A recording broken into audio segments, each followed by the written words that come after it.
Tayo dyan sa taas. Sige.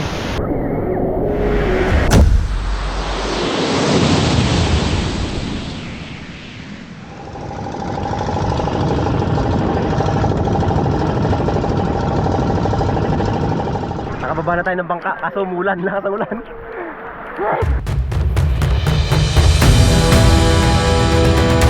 Sa episode ng bidyong ito sa ating paglalakbay ay pupuntahan natin ang napakagandang isla na matatagpuan sa Bicol Region, ang Catanduanes na tinaguriang The Happy Island. At makikilangoy tayo sa kanyang nagagandahang karagatan. At mumuturin din natin ang mga kalsadahan patawid sa mga nagtataasang kabundukan. At makikilangoy tayo sa mga nagagandahang talon na minsan lang nating masilayan. Tara, samahan niyo ako sa aking paglalakbay at sabay natin tunghayan ang kagandahan ng tinaguriang The Happy Island ng Kabikulan.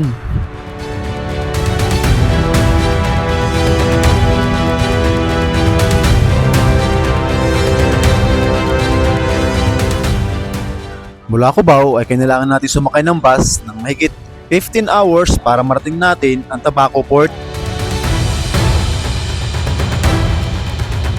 Ito na yung ticket namin. So bata, may kasama yung bata. Ang bata ay 790. Ayan, 790. Tapos yung matatanda, 855 pesos.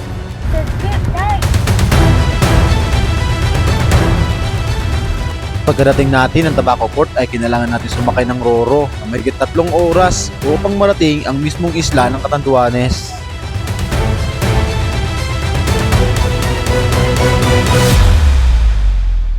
Let's go. Gabi! Uy!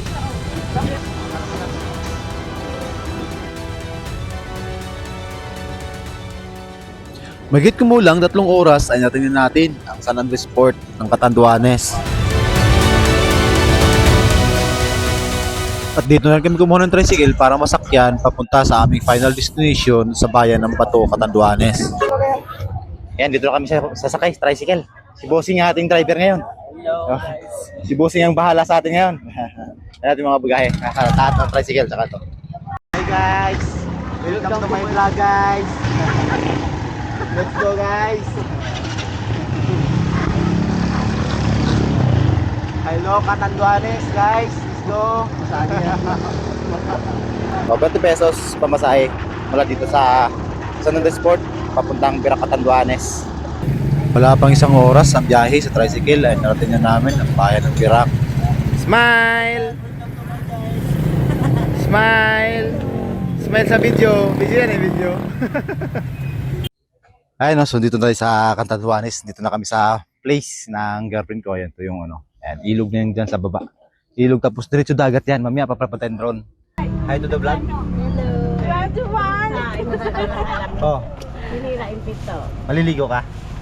Oh. Ayan. Punta daw kami ng Talisoy. Maliligo kami sa Talisoy. Oo.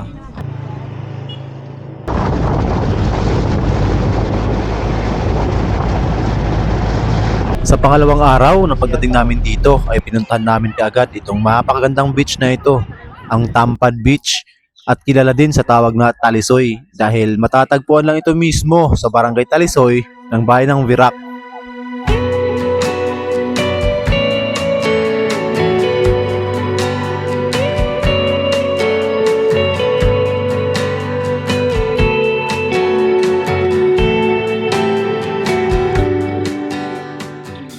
Naging tanyag ang beach na ito hindi lamang sa may napakagandang lokasyon at napakaganda ng dalampasigan dito. Nakilala din ito dahil sa kakaibang imahen na nakaukit sa bato sa pangpang na tila ba mukha ni Hesukristo. Isa ito sa umakit ng mga turista upang magpunta sa lugar na ito para pagmasdan ng malapitan ang kakaibang imahen na nakaukit sa bato. Perpekto din ang lugar na ito para sa mahilig magtampisaw sa dagat dahil sa may katamtamang pinong puting buhangin at banayad lang ang mga alon dito. Welcome to my guys! Ayan. Hi vlog. Swimming habang nagsha-shower. Welcome to my guys!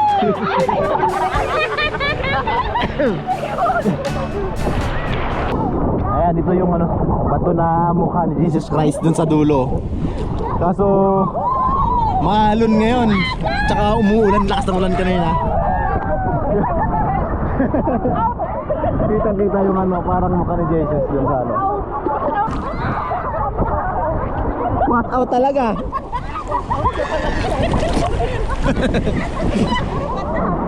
Huwag man ito eh. Luluto? Nag-moist yung ating lens ng GoPro. Ayan o, lalaki ng alon ngayon. Pero dito, okay lang. Kahit malaki ng alon dun sa taas. Kasi dito, puro buhangin naman to dito. Oh, shout out sa mga... Welcome to my vlog. Ayan, ito yung mga kasama namin, pamilya ng girlfriend ko. Kasama ko sila. Dito kami kasi nanay. Naglulutom na kami, inihawan doon. Kompleto dito. Ganda ng mga cottages dito. Ano siya, concrete na. May mga CR, may tubig. Wala lang kuryente, no? Walang kuryente dito, no? So yun yung ano pa lang dito. To improve pa lang ng may-ari ng beach. Sakto nag-umpisa na kami magluto. Ito yung tulingan. Ayan, wala na, tanong ko lang. Ang tulingan namin, bumuhos naman yung ulan. Nakapayo yung luto. Naputol yata. Tapos nilagyan namin bubong yung ano. Prito tayo hotdog.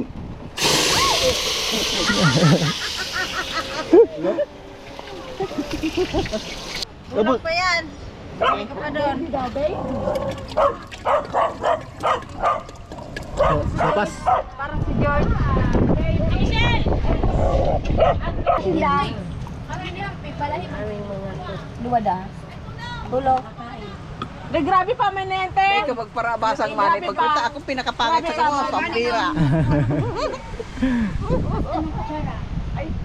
Okay guys, kain tag ulo guys. Ulo. Aray ko.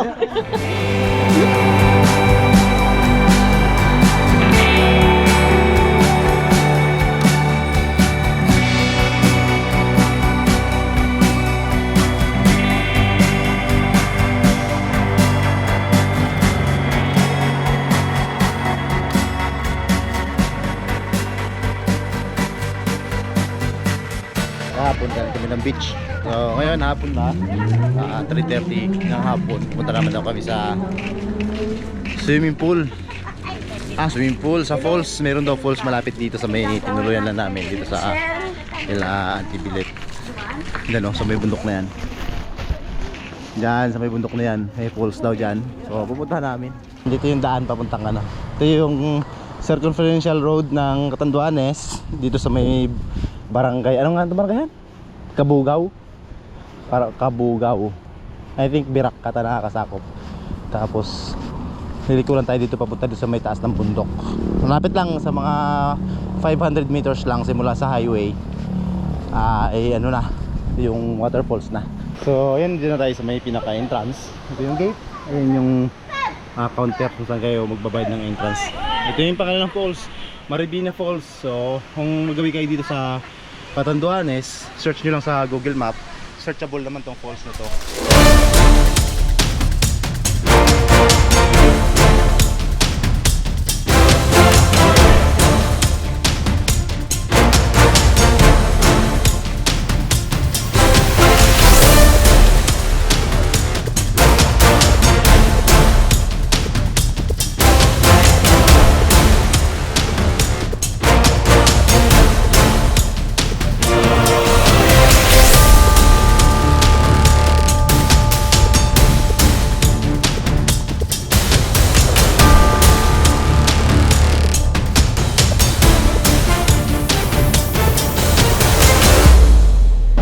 Dito na tayo sa waterfalls. Sakto naman bumuhos ang ulan.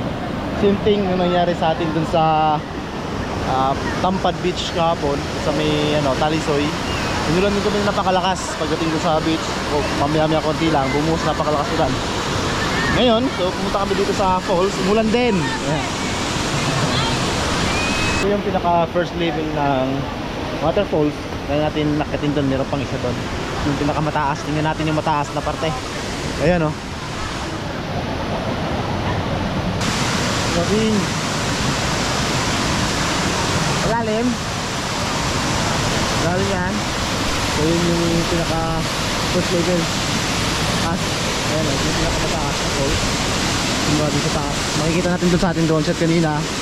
Medyo hindi ko na mapapunta yung drone hanggang doon kasi may mga agila dyan sa mga punong kahoy. Ay, tutok ng bundok. Lalim, no?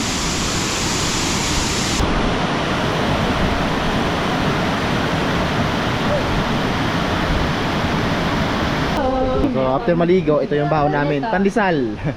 Tara ng almusal, tapos coke. Merienda muna bago kami umuwi. Kasi mamaya sasamba pa kami mamaya. Mga 7 o'clock. Mag-church pa.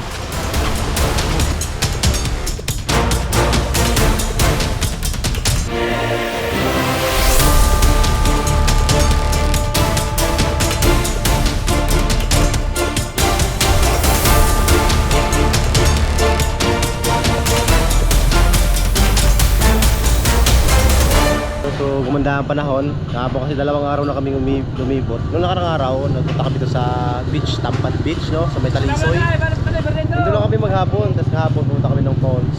Doon lang din kami. Hapon na kasi kami pumunta. Pero maulan talaga kahapon buong araw. Tapos nagsamba pa kami nung gabi.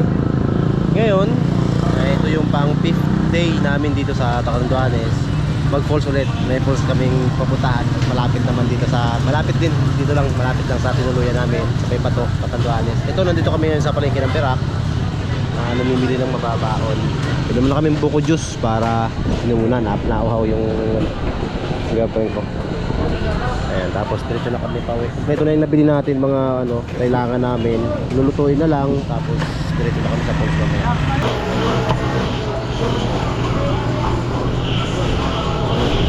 Tayo na natin si madam matapos kumain ng buko, tapos uwi na tayo. Ayaw mo na naman. Wow, borit ko na.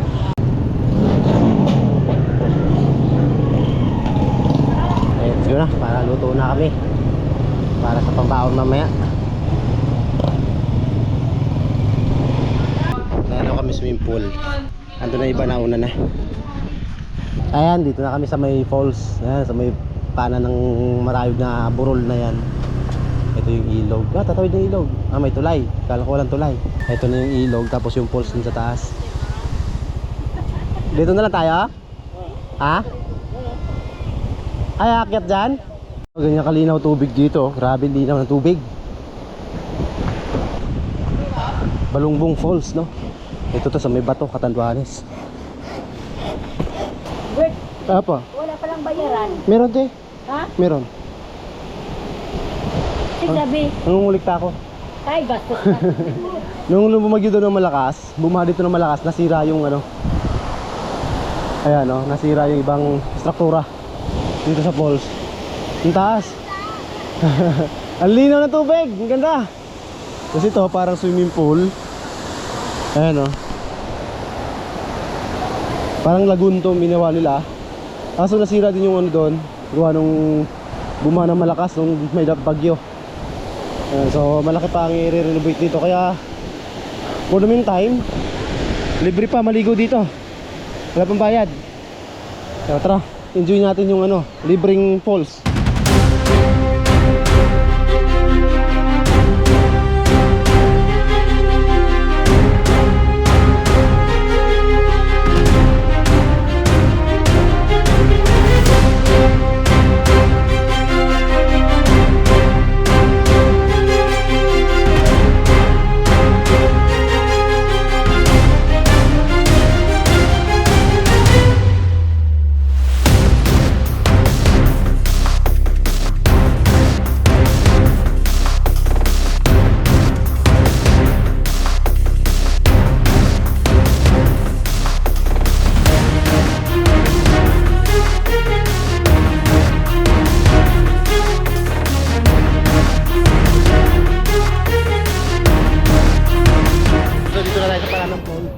Napakataas pala ng falls. Ayun, si Ante, kumakyat na si Ante. Tok-tok. Kumakyat. May mataas pa doon. Uy, mahulog. Baka magdulas ka dyan. Ang lakas ng loob niya, Ante. Picture! Ang ganda ng falls, guys. Ito ang pakalinaw ng tubig. Ayan. Blue kasi sobrang lalim yan. Tapos dito, may pwedeng pambata. Yun nga lang, nasira to nung bumagyo. Bumaha ng napakalakas. Nasira tong ang area na to. Kasi may harang yan doon eh. Kaso yung harang nabuwal sa lakas ng tubig. Ayan. So, hintayin na namin yung mga ibang kasama namin. Kakain na kami tapos hindi namin maghapon yung gold. Yan, may ano. Husky. Ano, subukan? Ha? 1 million views, so. Doon na galing si Auntie eh.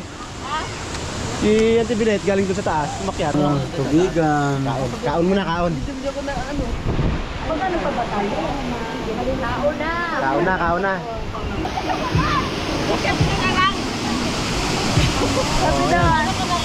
Ha?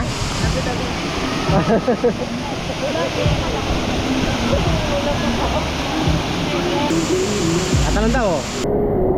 Boom!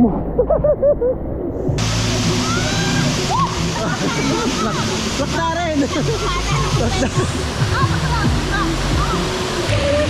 Dati! Shower out! Shout out! Oh, shout out daw, shout out! Ay! Ay, ulam! Ulam! Ulam! Ulam! Ulam! Ulam! Ulam!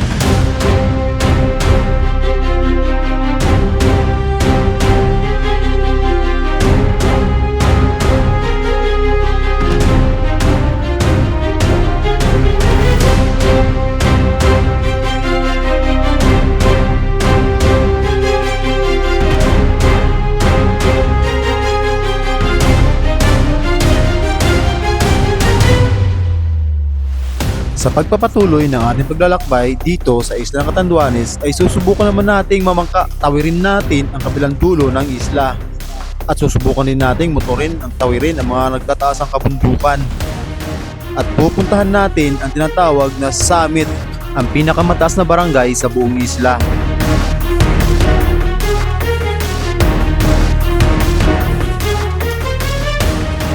At salamat sa mga taong naging instrumento para matupad ang ating paglalakbay dito sa Isla ng Catanduanes.